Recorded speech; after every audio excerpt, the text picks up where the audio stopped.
നിങ്ങൾ എനിക്ക് പണിതരാൻ വേണ്ടി കൊണ്ടുവരികയാണല്ലേ? നിർത്തി. നിങ്ങളോട് ഒരു പരിപാടിക്ക് ഞാൻ വേണ്ട, ഒന്നും പറയണ്ട. എന്താടാ, എന്താ പ്രശ്നം? ഈ ഹരിയായിട്ട് വല്ലാത്ത പണിയാണ് കാണിച്ചത്. 8ന്റെ പണിയായിപ്പോയി. നീ ഒന്ന് സമാധാനപ്പെടാവോ, എന്തെങ്കിലും ഒരു വഴി ഉണ്ടാക്കാവുന്നേ. അവർ ഡെയിലി ഗുഡ് മോർണിംഗ് മെസ്സേജ് ഇങ്ങനെ അയച്ചുകൊണ്ടുവന്ന ഞാൻ എങ്ങനെയെങ്കിലും വളച്ചിന് അതിനിടയ്ക്ക് കൊടുക്കാത്ത ഒരു ഐഡിയ. അവളാണ് ലക്ഷ്മി. സ്പീക്കറുണ്ട്. ഹലോ. അതെ, ഞാനാ ലക്ഷ്മി. പ്രകാശിന്റെ ചങ്കൂറ്റവും ഹരിയന്റെ നാടകവും എന്തായാലും എനിക്ക് ഇഷ്ടമായി. ഏട്ടൻ്റെ അടുത്ത് കാര്യങ്ങൾ അവതരിപ്പിച്ചല്ലോ.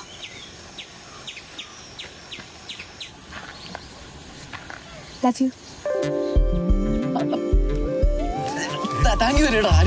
നീ എന്നോട് മിണ്ടിപ്പോരുത്. ഞാൻ നിനക്കിട്ട് പണിയാന്നല്ലേ? സോറി. മിണ്ടിപ്പോരുത്. ലോകത്തുള്ള പല പ്രണയങ്ങളും നടക്കാതെ പോകുന്നത് എന്തുകൊണ്ടാണെന്നറിയോ? പ്രണയം നേരിട്ട് പറയാത്തോണ്ടാ. നീ പറയുമെന്ന് അവള് വിചാരിക്കും, അവള് പറയുമെന്ന് നീ വിചാരിക്കും. അവസാനം കുതാകവാ. അതെന്ത്? വീട്ടുകാരവളെ വേറെ കിട്ടും. ഏതായാലും നിന്റെ കാര്യം ഇനി വിജയം നോക്കിക്കോളും. വൈകുന്നേരം കളിപ്പിക്കണം. ഓക്കെ?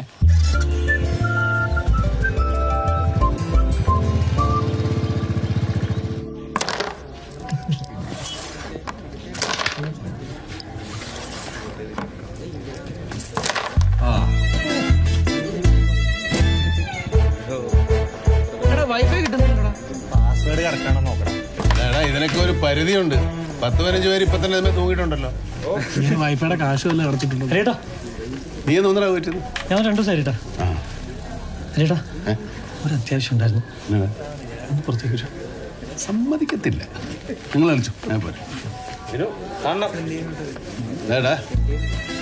രാവിലെ ചക്കപ്പഴത്തെ ഈച്ചപ്പതിഞ്ഞ പോലെ ഒന്ന് കുത്തിയിരിക്കാനുള്ളൂ. നിനക്കൊന്നും വേറൊരു പണിയില്ല ഹരിയേട്ടാ. ഇന്നലെ ഇറങ്ങിയൊരു പടം പൊളിച്ചടിക്കൊണ്ടിരിക്കുകയല്ലേ. ഓ, അത് വലിയൊരു പണിയാ. ഏട്ടാ, എനിക്ക് നാളെ രാവിലെ കുവൈറ്റിലേക്ക് തിരിച്ചു പോകണം.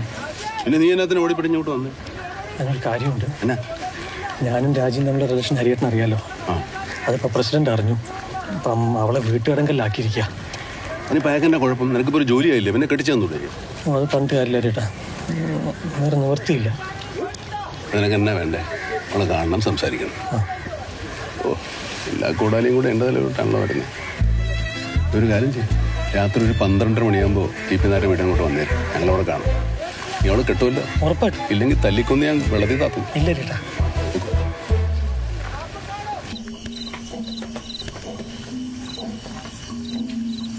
അല്ല ഹരിച്ചേട്ടാ, എന്താ പ്ലാന്?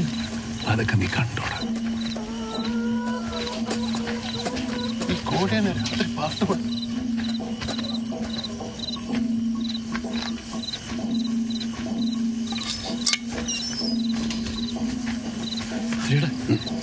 പ്രശ്നമാവോ? എനിക്കാണെങ്കിൽ കയ്യിൽ നിലക്ക് കുറച്ച് വരുന്നു.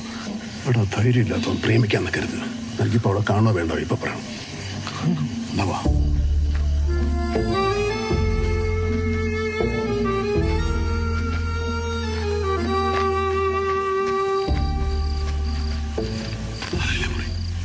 മൂന്നാമത്തെ മുറി എന്ന് പറഞ്ഞു. അതാണ് മൂന്നാമത്തെ മുറി കഴിഞ്ഞു.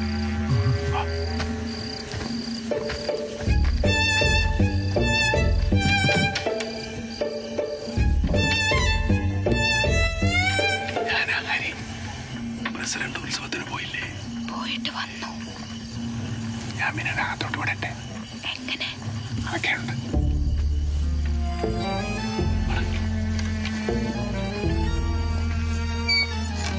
പ്രസിഡന്റിന് പട്ടിയെ പേടിയായതുകൊണ്ട് പട്ടിയെ വളർത്തൂല.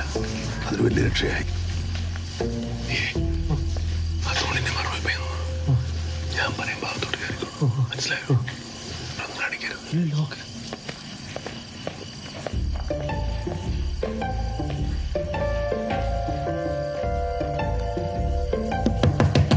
പ്രസിഡന്റേ, പ്രസിഡന്റേ,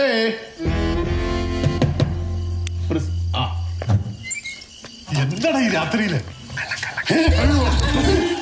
എങ്ങോട്ടൂടി പോവാ? എനിക്ക് പേടിയാ. കൂടെ ഒരു ബലത്തിൽ നീയോടെ പോലെ.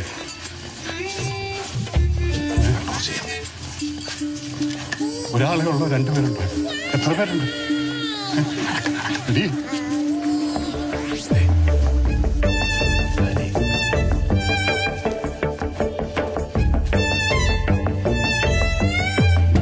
പ്രസിഡന്റ് ഉത്സവത്തിന് പോയില്ലേ? ഞാൻ ദീപാരാധന കഴിഞ്ഞപ്പോഴേക്ക് പോന്നു. ഞാൻ ആ ഉത്സവപ്പറമ്പിലോട്ട് പോകാൻ നമ്മുടെ പിള്ളേരും കാത്തോടെ നിൽക്കുമായിരുന്നു. അപ്പോഴാവത്തിൽ പ്രസിഡന്റ് മധുര ചാടി അകത്തേക്ക് കയറുന്നുണ്ട്. പിന്നെ അങ്ങോട്ട് പോയത് കണ്ടില്ല. ഈ അന്യസംസ്ഥാന തൊഴിലാളികൾ ചിലർക്ക് കള്ളന്മാരാ. അയ്യോ, ഇപ്പൊ മുഴുവൻ അവരെ കൊണ്ടുള്ള ശല്യ. ഞാനോട് ചെല്ല, അവിടെ കിണറുണ്ട്, സൂക്ഷിച്ചു പോണേ. ആ ഹരിയേട്ടാ, എന്താ വൈകിയത്? നമുക്ക് ഉത്സവത്തിന് പോണ്ടേ? ഉത്സവത്തിനൊക്കെ പിന്നെ പോകാം. അതിനുമ്പേ ആ ബാലിനെയും വിജയനും പിന്നെ കുറച്ച് നാട്ടുകാരെ കൂട്ടി പ്രസിഡന്റ് വീട്ടിൽ ചെറിയ ക്രിയമുണ്ട്. അല്ലപ്പ ഇതെന്ത് ചെയ്യും? അതിന് നീ കാവല്ലേ? അല്ല, അപ്പൊ ഞാനോ? നീ അവന് കാവല്ലേ? വേടാ നിങ്ങൾ കൊണ്ടുകൂടി ഇത് കൃഷി ചെയ്തല്ലേ?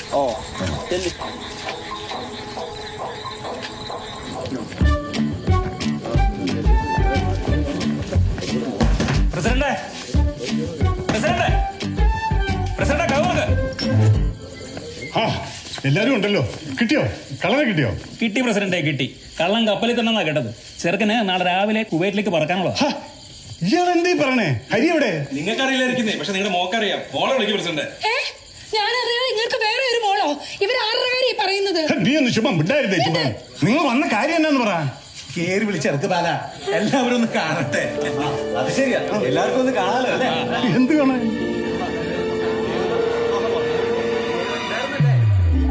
നീ എങ്ങനെ എന്റെ അകത്ത് കയറിയത്? കയറിയതല്ല, കയറ്റിയതാ. ഞാനോ? പ്രസിഡന്റ്, വെറുതെ ഞഞ്ഞാപിഞ്ഞ പറയാണ്ട് അടുത്ത ലീവിന് ബിനു വരുമ്പോ മോളെ കെട്ടിക്കാൻ കൊടുക്കണം. നിങ്ങൾ എല്ലാവരും കൂടി പാതിരാത്രിക്ക് വന്നേച്ച് ഇവരുടെ കല്യാണം നടത്തുന്ന പറഞ്ഞാ ഞാൻ എന്താടാ ചെയ്യാ? ഹരി, ഇപ്പൊ വേണ്ടെന്നേ, ഞങ്ങള് നാളെ രാവിലെ ഒരു വരവൂടെ വരാം. പ്രസിഡന്റിന് ഒരു വിഷമാവസ്ഥ വരുമ്പോ നമ്മൾ കൂടെ നിൽക്കണം. നമ്മുടെ പ്രസിഡന്റാണ്. പ്രസിഡന്റെ കാര്യം നാട്ടുകാരെല്ലാം അറിഞ്ഞു. മോൾക്ക് മാനക്കേടാണ്, പ്രസിഡന്റിനും മാനക്കേടാണ്. അതുകൊണ്ട് കല്യാണം കഴിച്ചു കൊടുക്കുന്നതാണ് നല്ലത്. അവനാണെങ്കിൽ ഇപ്പൊ ഒരു ജോലിയും കാര്യങ്ങളും കൊണ്ട് കുട്ടികളുടെ ആഗ്രഹമല്ലേ. അപ്പോ സുനികൂടെ പറഞ്ഞ പോലെ മോളെ കെട്ടിച്ചാൽ കൊടുക്കണം. ഓക്കെ അല്ലേ? അല്ലേ? അപ്പൊ പ്രസിഡന്റ് എല്ലാം സമ്മതിച്ചിട്ടുണ്ട്. അടുത്ത ലീവിന് വരുമ്പോ കല്യാണം നടക്കും. നമുക്കെല്ലാം